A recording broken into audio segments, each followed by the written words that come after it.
जया एकादशी व्रत कथा। धर्मराज युधिष्ठिर बोले, हे भगवान, आपने माह के कृष्ण पक्ष की षटतिला एकादशी का अत्यंत सुंदर वर्णन किया। आप सदेज, अंडज, उद्भिज और जरायुज चारों प्रकार के जीवों के उत्पन्न, पालन तथा नाश करने वाले हैं। अब आप कृपा करके माघ शुक्ल पक्ष एकादशी का वर्णन कीजिए। इसका क्या नाम है, इसके व्रत की क्या विधि है और इसमें कौन से देवता का पूजन किया जाता है। श्री कृष्ण कहने लगे कि हे राजन, इस एकादशी का नाम जया एकादशी है। इसका व्रत करने से मनुष्य ब्रह्म हत्या आदि पापों से छूटकर मोक्ष को प्राप्त होता है तथा इसके प्रभाव से भूत पिशाच आदि योनियों से मुक्ति हो जाती है। इस व्रत को विधि पूर्वक करना चाहिए। अब मैं तुमसे पद्म पुराण में वर्णित इसकी महिमा की एक कथा सुनाता हूँ। देवराज इंद्र स्वर्ग में राज करते थे और अन्य सब देवगण सुखपूर्वक स्वर्ग में रहते थे। एक समय इंद्र अपनी इच्छा अनुसार नंदन वन में अप्सराओं के साथ विहार कर रहे थे और गंधर्व गान कर रहे थे। उन गंधर्वों में प्रसिद्ध पुष्पदंत तथा उसकी कन्या पुष्पवती और चित्रसेन तथा उसकी स्त्री मालिनी भी उपस्थित थे। साथ ही मालिनी का पुत्र पुष्पवान और उसका पुत्र माल्यवान भी उपस्थित थे। पुष्पवती गंधर्व कन्या माल्यवान को देखकर उस पर मोहित हो गई और माल्यवान पर काम बाढ़ चलाने लगी। उसने अपने रूप, लावण्य और हाव भाव से माल्यवान को बस में कर लिया। हे राजन, वह पुष्पवती अत्यंत सुंदरी थी। अब वे इंद्र को प्रसन्न करने के लिए गान करने लगे, परंतु परस्पर मोहित होने के कारण उनका चित्त भ्रमित हो गया। इसके ठीक प्रकार से न गाने तथा स्वर ताल ठीक न होने से इंद्र इनके प्रेम को समझ गया और इन्होंने इसमें अपना अपमान समझकर उनको शाप दे दिया।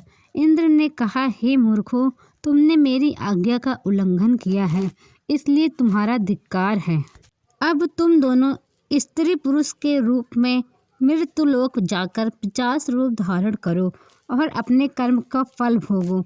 इंद्र का ऐसा शाप सुनकर वे अत्यंत दुखी हुए और हिमालय पर्वत पर दुखपूर्वक अपना जीवन व्यतीत करने लगे। उन्हें गंध, रस, स्पर्श आदि का कुछ भी ज्ञान नहीं था। वहाँ उनको महान दुख मिल रहे थे। उन्हें एक क्षण के लिए भी निद्रा नहीं आती थी। उस जगह अत्यंत शीत था, इससे उनके रोंगटे खड़े रहते और मारे शीत के दांत पचते रहते।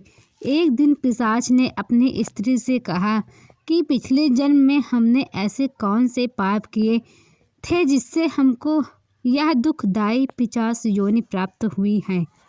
इस पिशाच योनि से तो नरक के दुख सहना ही उत्तम है, अतः हमें अब किसी प्रकार का पाप नहीं करना चाहिए।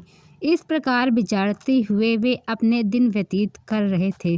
दैव योग से तभी माघ मास के शुक्ल पक्ष की जया एकादशी आई। उस दिन उन्होंने कुछ भी भोजन नहीं किया और ना ही कोई पाप कर्म ही किया, केवल फल फूल खाकर ही दिन व्यतीत किया और सायंकाल के समय महान दुख से पीपल वृक्ष के नीचे बैठ गया। उस समय सूर्य भगवान अस्त हो रहे थे। उस रात को अत्यंत ठंड थी, इस कारण वे दोनों शीत के मारे अति दुखी होकर मृतक के समान आपस में चिपटे हुए पड़े रहे। उस रात को भी उनको निद्रा भी नहीं आई। हे राजन, जया एकादशी के उपवास और रात्र के जागरण से दूसरे दिन प्रभात होते ही उनकी पिशाच योनि छूट गई। अत्यंत सुंदर गंधर्व और अप्सरा की देह धारण कर सुंदर वस्त्राभूषणों से अलंकृत होकर उन्होंने स्वर्गलोक को प्रस्थान किया। उस समय आकाश में देवता उनकी स्तुति करते हुए पुष्प वर्षा करने लगे। स्वर्गलोक में जाकर इन दोनों ने इंद्र को प्रणाम किया। इंद्र ने इनको पहले के रूप में देखकर अत्यंत आश्चर्यचकित हुआ और पूछने लगा कि तुमने अपनी पिशाच योनि में किस प्रकार का छुटकारा पाया। सो सब बतलाओ। माल्यवान बोले कि हे देवेंद्र, भगवान विष्णु की कृपा और जया एकादशी के व्रत के प्रभाव से ही हमारी पिशाच योनि छूटी है।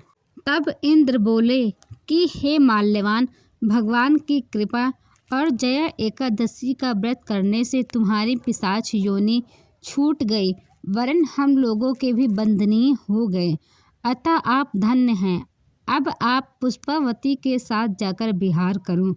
श्री कृष्ण कहने लगे कि हे राजा युधिष्ठिर, इस जया एकादशी के व्रत से बुरी योनि छूट जाती है। जिस मनुष्य ने इस एकादशी का व्रत किया है, उसने मानो सब यज्ञ, जप, दान आदि कर लिए। जो मनुष्य जया एकादशी का व्रत करते हैं, वे अवश्य ही 1000 वर्ष तक स्वर्ग में वास करते हैं।